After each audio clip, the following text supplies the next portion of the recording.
Halo Sobat Bima, selamat datang di Bimbingan Alumni UI. Kembali lagi dengan aku Kak Adit, tutor bahasa Inggris di Bimbingan Alumni UI. Pada video kali ini, kita akan kembali membahas soal-soal literasi bahasa Inggris UTBK SNBT. Sebelum kita bahas soal-soalnya, jangan lupa untuk like, subscribe, dan nyalakan lonceng notifikasinya agar kalian tidak ketinggalan video-video Bimbingan Alumni UI berikutnya. Nah, tunggu apa lagi? Ayo kita bahas soalnya. Let's go!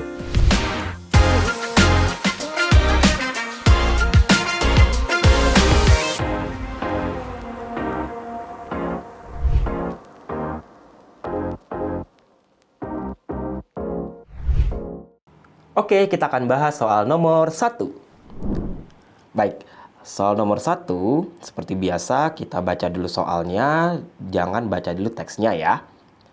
Yaitu yang diminta adalah what is the best title for the passage above.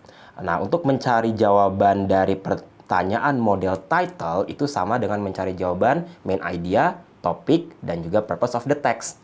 Yaitu dengan melihat kalimat pertama tiap paragrafnya. Kalimat pertama paragraf pertama, a good story can make or break a presentation, article, or conversation. Kata kunci di sini adalah story, ya, a good story. Membuat make or break a presentation. Jadi membuat semacam sesuatu yang meredakan ketegangan, ya, meredakan ketegangan dari sebuah presentasi, artikel maupun dialog atau conversation, ya. Kemudian, apakah pada paragraf kedua masih membahas tentang story? Ternyata ada. When we are being told a story, things change dramatically. Kata change ini bisa positif, bisa negatif, ya. Lalu di paragraf ketiga, we know we can activate our brains better. Nah, ini sisi positif ya. If we listen to stories. Stories berhubungan dengan hal yang positif. Kemudian paragraf terakhir, now whenever we hear a story, we want to relate it to one of our existing experiences. Nah, ini juga merupakan tentang story ya, lalu berhubungan dengan our existing experiences.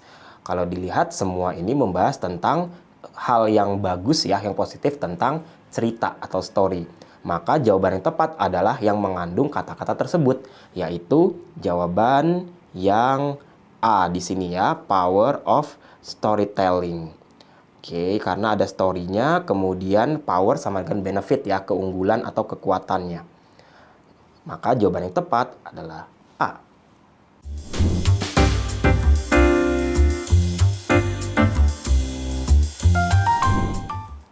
Baik, kita akan bahas soal nomor 2. Masih dengan teks yang tadi tentang story ya. Pertanyaannya adalah the word decode on paragraph 1 is closest in meaning to. Oke. Kata decode ini artinya apa dalam bahasa Indonesia ya? Yang paling sama ya sinonimnya antara tangle, read, translate, change dan juga mend. Oke. Kita cari kata decode di paragraf pertama, yaitu ada di kalimat terakhirnya ya. Where we decode words into meaning. Maksudnya kalimat kedua sebelum terakhir. Kita baca keseluruhan kalimatnya mulai dari overall ya. Dari sini overall. Oke, di sini overall. It hits our language processing parts in the brain where we decode words into meaning. Secara keseluruhan menyentuh bagian pemrosesan bahasa kita dalam otak ya, di mana kita mendecode ya kata-kata menjadi sebuah arti. Yang mana kira-kira yang pas nih secara artinya ya? Kalau kita lihat dari yang A, tangle itu artinya adalah kusut ya. Tangle artinya kusut. Kemudian read pastinya kalian semua tahu ya, membaca untuk read. Membaca, kemudian translate di sini mengartikan atau menerjemahkan ya. Kemudian change mengubah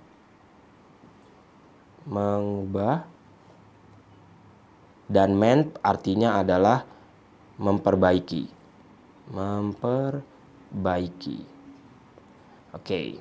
Berdasarkan kalimat tadi yang ada kata decode-nya, yang paling pas itu adalah jawaban yang C, yaitu translate, menerjemahkan atau mengartikan kata-kata menjadi sebuah arti yang jelas. Karena itu jawaban yang tepat sudah pasti yang C.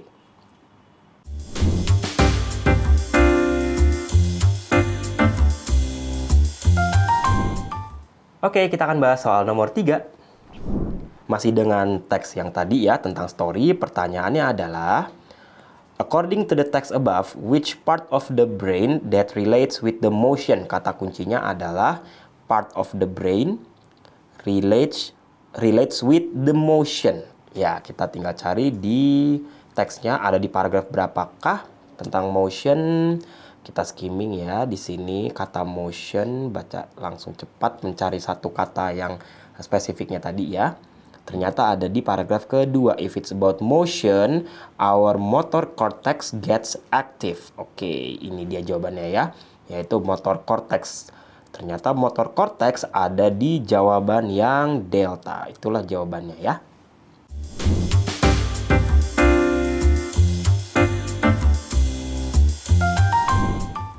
Lanjut kita bahas nomor 4. Oke, masih dengan soal, maksudnya teks tentang story tadi ya. Pertanyaannya adalah, the tone of the text is, bagaimana tone dari teksnya? Apakah neutral, tidak memihak, convince, yakin, accusing, menuduh, ya, berarti negatif. Kemudian puzzled, bingung, ini kata lain dari confused, ya. Lalu curious, ingin tahu, atau penasaran, ya. Kalau kita lihat tadi dari teksnya ya, good story can make or break a presentation, article, or conversation. Ini pernyataannya ya. Tetapi berikutnya dikatakan, but why is that? Kenapa hal tersebut bisa, good story ini bisa break a presentation dan lain sebagainya tadi. Lalu dijelaskan bagaimana penjelasan untuk si pernyataan pertama tadi ya. Lalu banyak sekali kalau kalian lihat di sini, kalimat tanya ya, but why do we feel so much more engaged when we hear a narrative about events? Kemudian di paragraf-paragraf berikutnya ya, masih ada yang tentang pertanyaan juga nih. We know that we can activate our brains better if we listen to stories. The still unanswered question is, why is that? Kenapa bisa seperti itu? Why does the format of a story, where events unfold one after the other, have such a profound impact on our learning? Lagi-lagi tanda tanya juga ya. Maka sudah pasti di sini untuk tone-nya adalah tidak mungkin netral karena di semua paragrafnya tadi menyebutkan pronoun atau kata ganti we, kami. Artinya POV-nya adalah orang pertama, ya. Kalau teksnya itu netral, harusnya perspektifnya adalah dari orang ketiga karena membahas tentang fakta. Ya, maka jawaban yang A ini tidak tepat.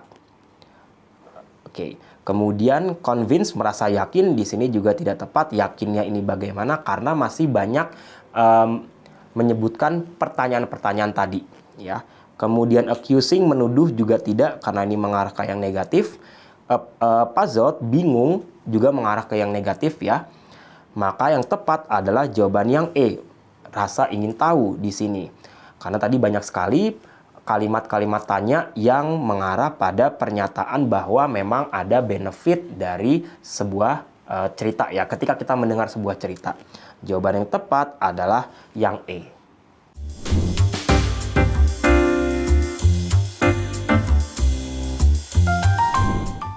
Oke, lanjut soal nomor 5. Baik, dengan soal teks yang baru ya, yaitu di sini bisa kita langsung lihat tentang coronavirus disease ya, COVID-19. Pertanyaannya adalah, what is the main information of the first paragraph? Yang diminta di sini adalah informasi utama dari paragraf pertama saja, berarti bukan keseluruhan teksnya ya. Yang kita lakukan adalah melihat kalimat pertamanya saja. Di sini kalimat pertamanya adalah coronavirus disease atau COVID-19 ya, is an infectious disease caused by the SARS-CoV-2 virus. Coronavirus disease, infectious disease caused by this virus here. Oke, infectious artinya adalah yang menular ya. Menular artinya adalah menyebar ya. Bisa menyebar dengan mudah. Maka jawaban yang tepat adalah yang berhubungan dengan COVID ya. Pastinya ada COVID-nya, semua ada COVID-nya di sini. Tapi yang kata kunci satu laginya itu adalah infectious ya, menular atau bisa menyebar. Jawaban yang A, COVID and its spreading, bisa jadi tepat karena spreading di sini adalah yang artinya menyebar ya. Kalau yang B, COVID attacks both adults and children, tidak disebutkan di kalimat pertamanya, maka jawaban B salah. Yang C, COVID as a deadly disease, tidak disebutkan deadly atau tidak, hanya menyebar ya, atau menyebar atau menular. Oke. Tidak selalu deadly ya. Deadly ini yang sudah pasti mematikan. Jadi C tidak tepat. Kemudian who's at higher risk of getting infected by COVID, tidak disebutkan juga di kalimat pertamanya. The impact of being infected with COVID ini juga tidak disebutkan di kalimat pertamanya. Maka jawaban yang tepat untuk nomor 5 ini adalah yang A.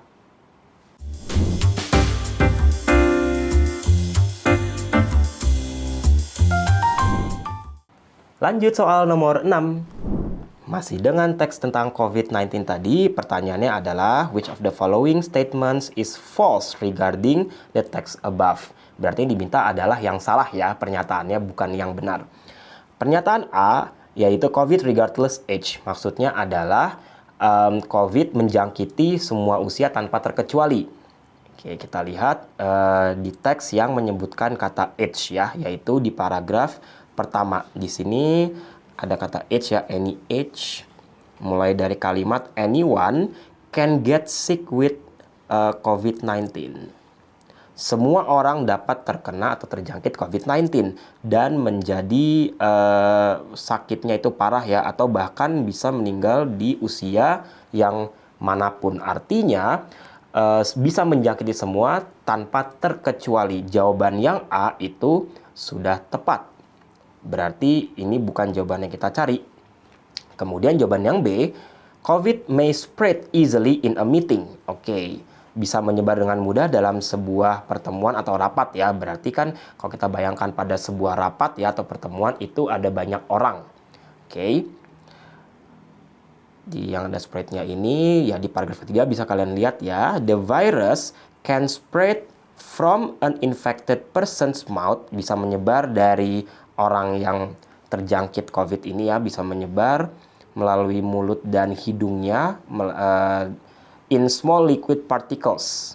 Ketika mereka batuk, bersin, berbicara, menyanyi, atau bernafas. Nah, kalau kalian bayangkan ketika situasi rapat, ada orang yang sudah pasti semua orangnya itu bernafas. Kemungkinan orang itu ada yang batuk, bersin, itu pasti juga ada. Dan pastinya dalam sebuah meeting, orang pasti juga akan berbicara. Maka akan menyebar dengan mudah COVID-19 ini. Jawaban yang B masih benar ya. Lalu jawaban yang C, vaccinations can be done when it's ready. Ketika sudah siap bisa dilakukan ya.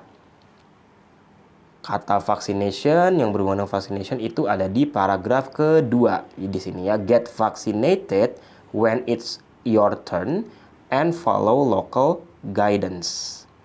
Oke, harap untuk mengambil atau mendapatkan vaksinasi ini ketika sudah giliran kalian gitu ya, dan juga ikuti local guidance ya, arahan pemerintah setempat. Ini jawaban yang C sudah tepat juga ya, karena vaksinasi ketika kita siap dan sudah ada vaksinnya juga. Lalu yang delta, self-isolate applies to everyone. Ini self-isolate ada di paragraf terakhir di sini ya. Self-isolate until you recover if you feel unwell. Di kalimat ini tidak disebutkan kelompok usia. Artinya self-isolate ini berlaku ke semua orang yang terjangkit COVID-19. Berarti jawaban yang D ini juga masih benar. Tinggal yang E. E ini bilang older people are at higher risk of getting COVID. Orang yang lebih tua lebih tinggi risiko terkena COVID-nya dibandingkan yang kelompok usia lain. Sedangkan di teks dikatakan older people and those with underlying medical conditions are more likely to develop serious illness. Lebih rentannya itu terkena COVID-nya yang parah. Bukan dia ini risikonya lebih tinggi mendapatkan COVID. Semua risiko mendapatkan COVID-nya sama, tetapi risiko untuk lebih parahnya itu berlakunya ke orang yang lebih tua. Maka pernyataan yang E ini tidak tepat, tidak sesuai dengan yang ada di teks. Jawaban untuk nomor 6 ini adalah yang E.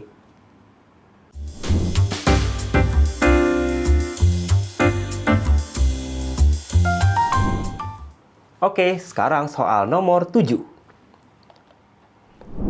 Masih yang coronavirus disease tadi ya. Pertanyaannya, the tone of the author is best described as, apakah sinis, cynical, neutral atau objektif, kemudian critical, kritis, inappropriate, tidak sesuai atau buruk ya, tidak bagus, atau encourage, mendukung.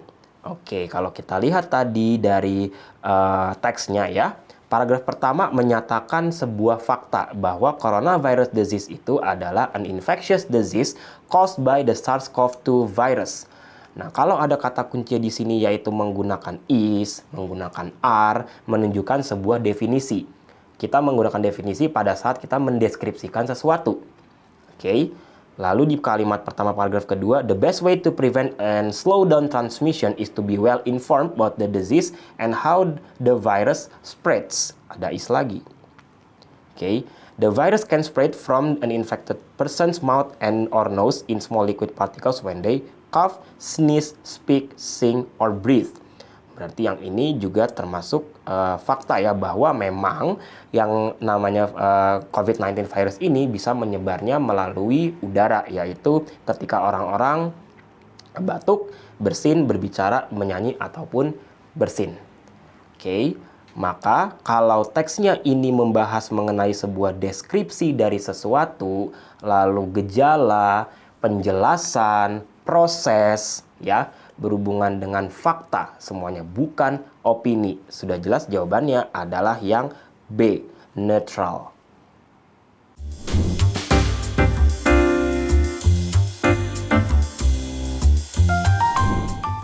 Nah, itu dia tadi pembahasan soal-soalnya. Bagaimana? Kalian sudah paham belum? Kira-kira di video berikutnya kita akan bahas tentang apa lagi ya? Kalian boleh loh tulis di kolom komentar di bawah ini. Sampai jumpa di video berikutnya. Bimbingan Alumni UI, yakin bisa, pasti bisa.